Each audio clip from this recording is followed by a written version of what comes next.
A partir das 21 horas, Miranda, guitarra e vocal, Jimmy, guitarra e vocal, Nequete na guitarra, vamos falar do Nequete, Edu K na guitarra, Flávio baixo e Castor bateria, vão mostrar porque são considerados os músicos mais dementes do Sul. No repertório, canções do LP a ser lançado em breve pelo selo Sulcos Suicidas, o mesmo da banda Pupilas Dilatadas, distribuído no Brasil pela Ataque Frontal de São Paulo. Saiu esse disco? Não, Fala aí, Flávio. Não saiu, não. Não saiu, isso aqui é fake news total. Não saiu. Mas vocês que mentiram pra mim, eu botei no release porque vocês me disseram. Mas a Atahualpa é só mentira, não se deu conta ainda. A Atahualpa e os Punks existe desde 1983, com formações variadas. 84. Bom, 84. Tudo errado. Mas sempre mantendo um compromisso muito sério com sua proposta inicial. Vale tudo, contanto que seja alto e furioso. A banda participou da antologia Rock Garage 2, recentemente lançou uma fita pelo selo Vortex, ao lado do grupo irmão A Vingança de Montezuma. A entrada é gratuita, mas a Vortex não se responsabiliza pelo que a banda vai fazer no estúdio. Pode ser o fim do mundo ou o começo de tudo. Já pensaram o que 4 guitarras podem fazer juntas? Então, meus amigos, o que vocês estão aqui representando é uma banda um pouquinho diferente. Lá em 1983 eram 4 guitarras, o baixo e a bateria. O nosso amigo Carlos Eduardo Miranda não está mais aqui, falaremos bastante sobre ele. O nosso amigo Nequete não está aqui também, mas temos aqui Paulo Melo e Carlinhos Carneiro. Lembrando que o Paulo Melo foi fundador da banda, né? O Paulo Melo é fundador, eu não sabia. Ele é o baixista fundador. Nesse dia Por que ele não estava nesse dia? Ele tocava baixo, ele só queria um guitarra no show. Nessa época eu já tinha saído, e o Flu começou a tocar baixo. Mas o Flu chegou no início tocando guitarra. A primeira formação realmente, que fez o show de estreia, era eu, o Miranda, o Paulo Melo no baixo, e o Fernando Paiva, baterista do Ney Lisboa, na bateria, que foi convencido a fazer punk rock, dizendo que ele ia se ficar milionário.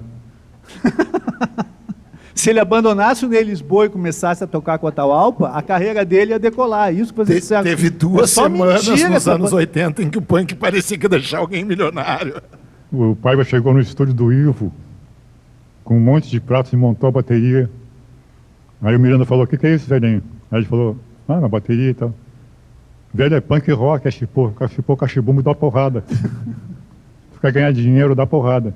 Não, aí só foi esse show, né, cara? Aí, obviamente, eles viram que só tinha um idiota suficiente para tocar do jeito que eles queriam, que era eu. Aí eu entrei ainda sem o Flu. Aí ficou que é a formação mais clássica, né? Eu, Jimmy, Miranda e Paulo Melo. Não, ainda teve aquele show que tinha a amiga de vocês tocando um botijão de gás. Não, mas é Tânia Valim, saudosa Tânia Valim. Mas isso não é a Vingança de Montezuma? Mas ela fez uma participação. A Tânia tocou num show do Rock Unificado no Gigantinho. Botijão de gás, com corrente. Eu nunca esqueço a cena da Tânia entrando no Gigantinho com um botijão de gás na mão e a corrente na outra. E o segurança falou: mas o que é isso, minha senhora? Ela falou: meu instrumento. Tânia é o 3º membro que não está na área aqui, mas que também está, né? De alguma forma, também. Mas os 3 estão na volta aí. Aí tem vários, né? Tem Carlo Pianta, Educar. Não, mas esse está vivo, cara.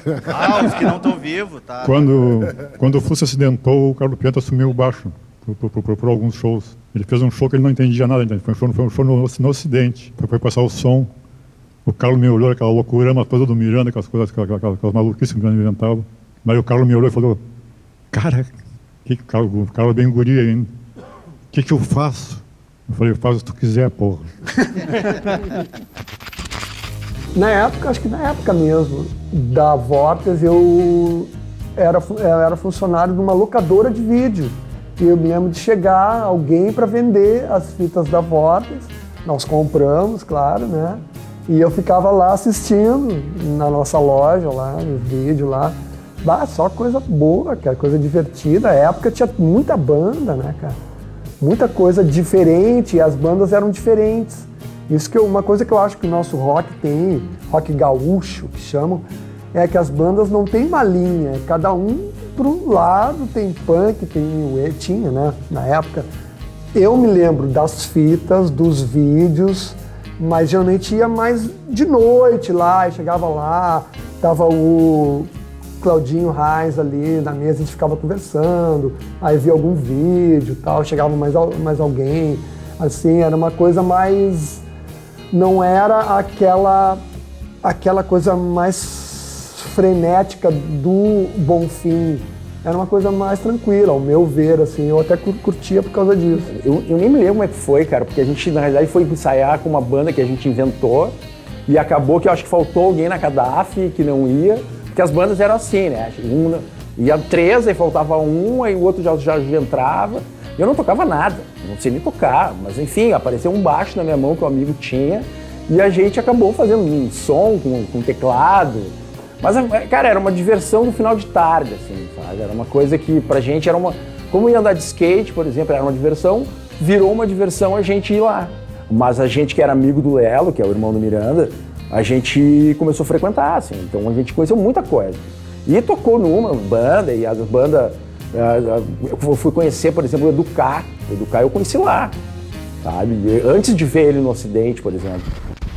A gente ensaiava pelo menos 3 vezes por semana, 9 da manhã, no pátio da casa do Miranda. Isso, na casa do Miranda. Os primeiros ensaios foram na casa do Miranda, foram lá. Exatamente, porque de tarde tinha outros ensaios do Urubu Rei com a Luciene e tal, então só tinha de manhã. Então, imagina, Atahualpa de manhã. Nós estamos falando de 1984. Quantos anos você tinha, Marcelo? Eu tinha uns 17 anos e eu sou amigo do Lelo, que é irmão do Miranda, né? E aí o Lelo uma vez me ligou, eu estudava no Rosário, e o Lelo me ligou, vai ter um ensaio de uma banda que tem uma gata aqui, a gente precisa ver, e tu vai ver, e vamos...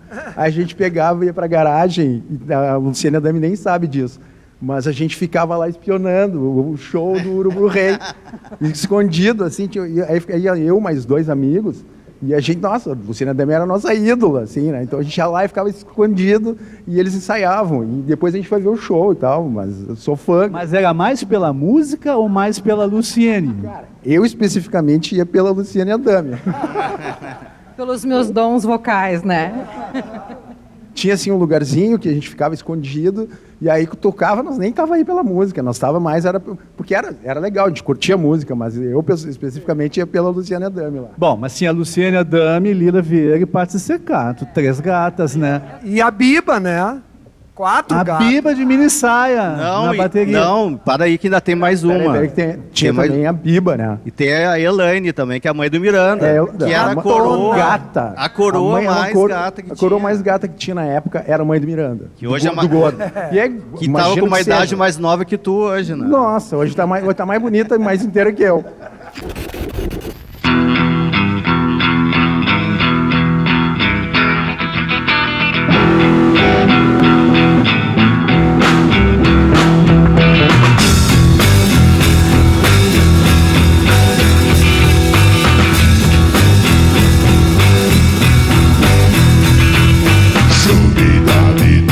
Porto Alegre é meu lar. Chuvidade do Porto Alegre é meu lar.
Alegre é meu lar. Sempre dali numa Porto Alegre é meu lar. Sempre dali numa Porto Alegre é meu lar. Sempre dali numa Porto Alegre é meu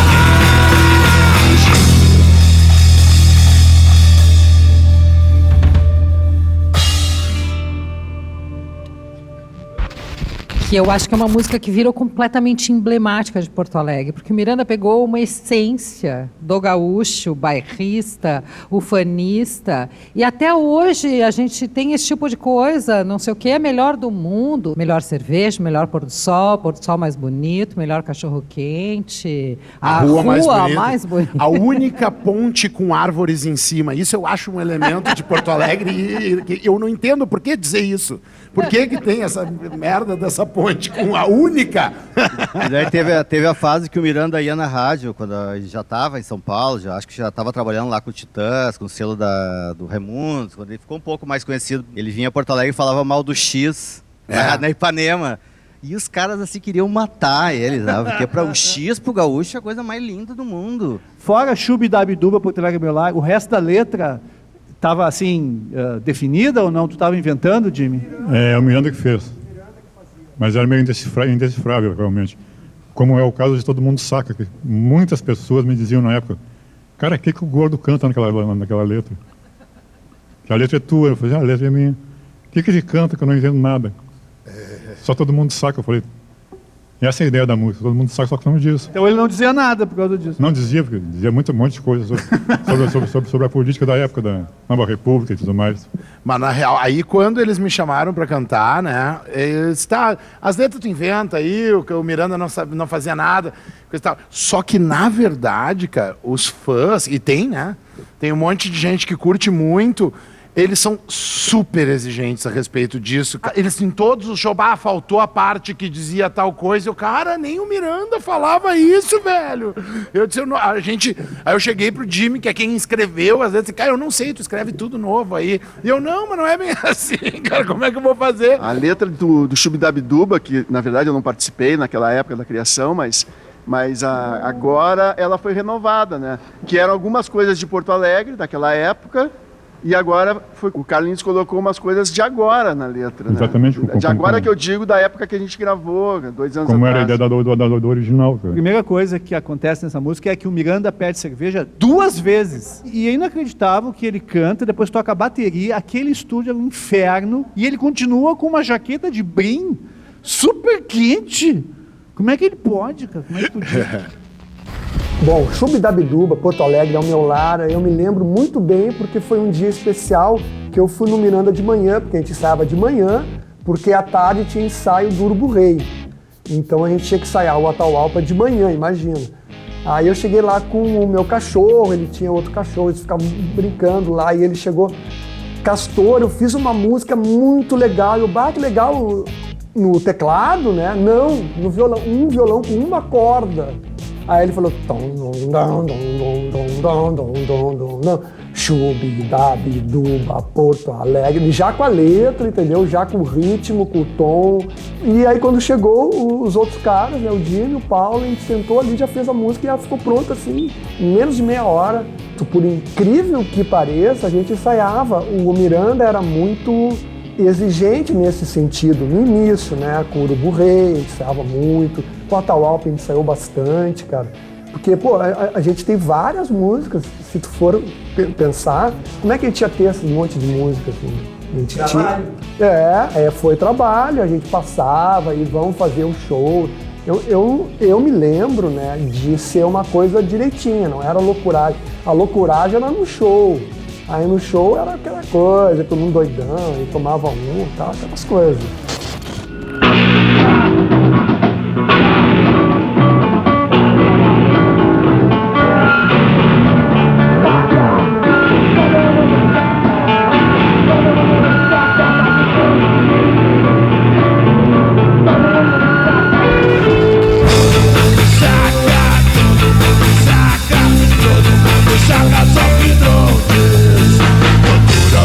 policial e roubalheira. A polícia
só uma coisa, como é que tu conseguiu que a bateria tava na frente, agora a bateria tá atrás? Como é que Não, aconteceu peraí, isso? calma. A primeira, o Chubidabiduba é o show na Vortex. Ah, entendi. Tá? A Vortex fecha em agosto de 88 e a gente faz as noites de Vortex no Ocidente.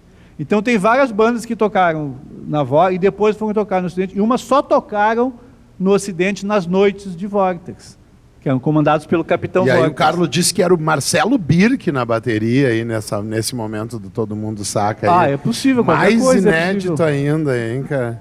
Não, e fez um rolinho bonito ali, tu viu? Então a gente tinha uma galera que já ia em festas, né? Tinha as festas de garagem, a gente estudava junto e já fazia as festas. Tinha Sunday da cidade, que era o auge para nós, no Petrópolis Tênis Clube. E também descia para os Domingão na Redenção para curtir o Lola, para curtir o João. Se bebia naquele sistema, né? Não podia beber, mas a gente bebia igual. Aí tinha todo o esquema para sair de casa, tinha que sair de meia para a avó não ver, descia até fora do prédio, botava os tênis e entre a Vortex e o Rio Branco ali, o do Sul tinha uma loja de disco, eu não lembro o nome daquilo, mas eu comprei Smiths, eu comprei alguns discos ali daquela época e a gente trocava muita informação. E um colega que morava para a parte de baixo, abriu uma casa assim, Vortex ali, a gente chamava de Vortex, vamos lá. Aí, como a gente era da parte que era mais da pá virada do colégio, a gente estendia o recreio. Saía pro recreio para ir comprar um negócio do Sul e ficava até o meio-dia. E numa daquelas, não, essa aqui é a casa e tal, parece que tem uma banda. As informações eram assim, porque a gente era guri, né? A gente ainda não respirava aquele mesmo meio. Daí um dia, vamos marcar para vir de tarde então, né? Daí marcamos um estudo. Quando eu olho, eu sei que tu vai estudar de tarde, eu digo, boa, claro, né? Tem prova. E mas e quem é que vai chegar na casa para avisar? Tinha o segurança. E daí eu lembro que a gente mandou o mais alto, né? Fulano, tu vai lá e vê qual é. Se tu entrar, a gente entra junto, aquela coisa de guri. Aí ele entrou, vambora.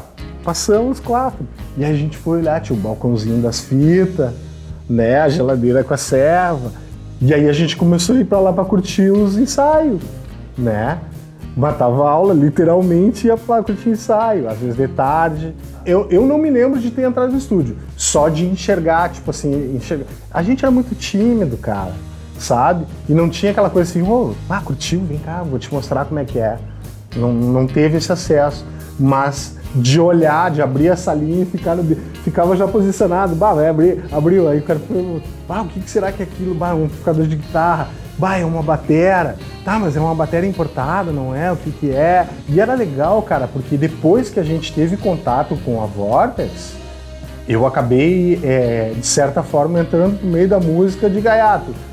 Porque os guris que a gente tinha ido lá conhecer, meus 2 colegas, um tocava bateria e o outro cantava. A gente arranjou um guitarrista e formou uma banda, e eu era o produtor da banda no colégio. E eu fiz um show numa sala de aula, e eles tocaram a música, que a banda se chamava Australopithecus, que era uma banda de punk, e tocava o disco dos Replicantes, e eles tocavam a música, tocava mais uma faixa de Replicantes, e repetiu a música na sala de aula. E esse foi o show. Foi muito engraçado. Bons tempos, velho. Bons tempos. Isso é uma coisa que eu acho que a nossa geração tinha muito, cara. Ele muito, né? Mas nós todos tínhamos. Que era coisa de querer ajudar o outro. Tem uma banda? Vamos lá, vou no show, quero ver as músicas.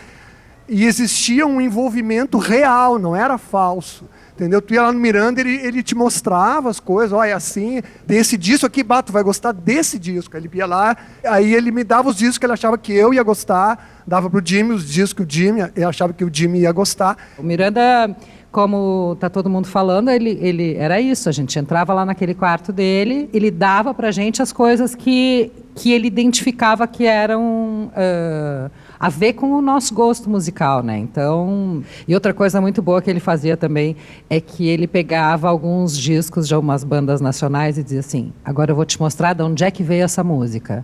Primeira faixa, Ah, segunda sim. faixa, terceira Exatamente. faixa. E aí ele ia mostrando a música original que as pessoas chupavam e faziam sucesso ainda, né? Além disso que falaram, né? A gente ia lá e pegava e mostrava disco e tal. Eu levei muito disco dele para casa para ouvir e tirar coisas, assim, aprender. Mas depois eu já estava meio... Tinha saído do Tara, tinha saído da Pris, tinha saído de um monte de coisa. E estava com um filho... Meu filho nasceu em dezembro de 88. E o Miranda e o Nequete foram no hospital visitar. E acho que foram só eles, assim, da turma, assim, dos amigos, assim, que foram no hospital visitar quando meu filho nasceu, o Pedro. E eles chegaram de bermuda, era quente, dezembro, e não deixaram eles entrar no hospital. Porque estava de bermuda. Mas eu desci lá e peguei os presentes, levaram presente. Miranda me deu um Pato Donald pequenininho, aqueles Pato Donald nenê, assim, né, de apertar e tal, que eu tenho guardado lá até hoje, lá entre as coisas que eu guardei de lembrança da infância do O Miranda do era Pedro. isso, ele era um monstro e virava, de repente, o queridão, assim, Uma né? coisa assim, É super incrível. gentil e super carinhosa, assim, dele. E do Nequete, que também tinha essa coisa, assim, né? O Nequete, Parecia né? cara furioso tocando e tal, né? Mas era também uma pessoa super doce. E eu participei de uma das cassetes chamada... Uma que tem uma seringa. A Grande Sacanagem. Aquele desenho é do Gordo Miranda? Tem seringas, imaginas? Só pode ser. Escritos são meus. A grande é a minha letra e aqui é a minha letra. Nós tínhamos uma caixa postal. Isso é maravilhoso. Mas aqui é a assinatura dele. Olha aqui então, vocês estão levando ainda? Então fica registrado. Desenhos do Miranda, E letra e Letras. lettering. lettering. Eu sempre fiz muito lettering. É porque o Agradeço ao Senhor foi um dos discos que foram lá eleitos pelaquela curadoria do livro 100 Grandes Álbuns do Rock Gaúcho, que vai ser lançado agora, né? Que, embora eu acredito que não tenha sido um disco muito ouvido pelas pessoas em geral. Quantos votos ele recebeu? Eu não lembro agora, mas foi... Mas é expressivo. impressionante, ele recebeu um monte de votos, mas disse que só venderam 7 cópias. O Calanca falou, inclusive, né, que vendeu 7 cópias, é o disco que menos vendeu, mas é o que ele mais se orgulha de ter lançado, ele falou isso, né? Já existiam essas músicas, inclusive vocês estão tocando, né, Sandina, Chubiduba Todo Mundo Saca, entre outras, e eles, é verdade isso aí, que ele chegou pra vocês e disse, então, não vamos gravar nada disso aí, vamos fazer tudo novo de novo. Como é que vocês encararam Inclusive, isso? ele apareceu com uma letra, né, que ele tinha catado na rua. Ele achou um pedaço de papel Pois na é, rua. isso também. Porque eles gravaram, né, o disco para ser lançado como disco antes, né, que era esse release que o Gervasi leu. Só que eles perderam a master. E o que o Calanca tinha era uma fitinha demo cassete. A história é... Gravamos o Agradeço ao Senhor em Porto Alegre, na EGER, saudosa EGER. Daí fomos para São Paulo, eu e o Miranda, acabamos indo para São Paulo. E aí passou um tempo, um dia o Miranda tinha me dado de presente uma fitinha de cassete com a gravação da master do disco. E aí em São Paulo, eu indo no Baratos Afins, visitar todo fim de semana o Calanca, um dia resolvi levar a fitinha para ele ouvir. Levei a fitinha. Na segunda-feira, estou na redação do Estadão, me liga o Miranda. Cara, o que aconteceu, velhinho? O que tu fez? Falei, por quê? Porque o Calanca me ligou, cantando aquela música do Aparelho de Barba, me dizendo que quer lançar o nosso disco. Eu falei, então vou lançar, né, cara? É a chance. Já estava há quanto tempo parado esse Engavetado disco? durante 4 anos. Daí ele falou, mas velhinho, fudeu, eu perdi a master. Aí eu falei, não, nós vamos lançar essa merda de qualquer jeito. Eu peguei a cassete, levei no Tanque do Papo, um irmão do Thomas Papon. Falei, como é que tu pode melhorar essa merda aqui? Fazer um negócio mais ou menos parecendo moderno. Ele falou, o que eu tenho de mais moderno é um DAT. Coloca nesse DAT, limpa tudo que tu puder limpar de Dolby, de não sei o que, tal, com aquelas tecnologias que tinha na época lá. Levei pro Calanca o DAT, falei, eis a master.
Uma pergunta, a Sandina é uma música que existia uma versão gravada na qual vocês se basearam, era tocada apenas ao vivo e daí vocês fizeram de vocês? Como é que era? Eu vi o Jimmy A tocando. fita da demo, Jimmy, a fita da Vortex, de repente, do Atahualpa anterior a esse ensaio aí que tu mostrou. É possível. Mas tava tocando uma versão na rádio, não tava? Eu acho que foi o que vocês ouviram nos shows. Nos shows, né? E aí curtiram que pediram para gravar.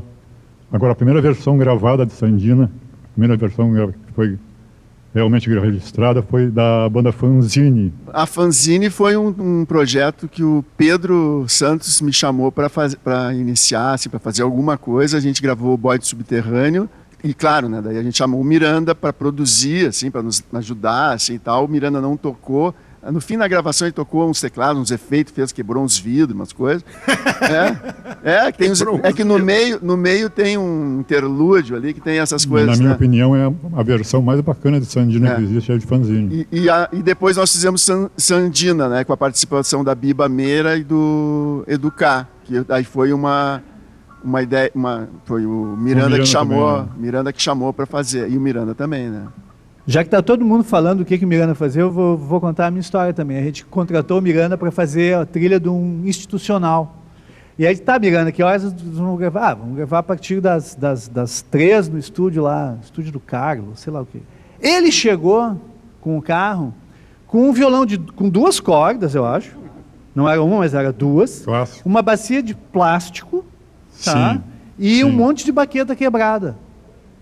E o Korg analógico dele, que só foi usado lá no final da gravação. Basicamente, ele pegou a bacia, encheu de água, botou o microfone embaixo e começou a bater com a baqueta assim. Pum, pum, pum, pum, pum, pum. Ali ele fez o ritmo e depois pegou o violão com 2 cordas e solou ali em cima. E ficou lindo, ficou muito bom. Eu também tenho uma história com o Miranda, que eu convidei o Miranda para produzir a BD. A BD ficou uma época, 5, 6 anos, sem gravar. A gente estava tocando muito, fazendo muito show, e a gente foi gravando demos e namorando com gravadoras e coisa e tal.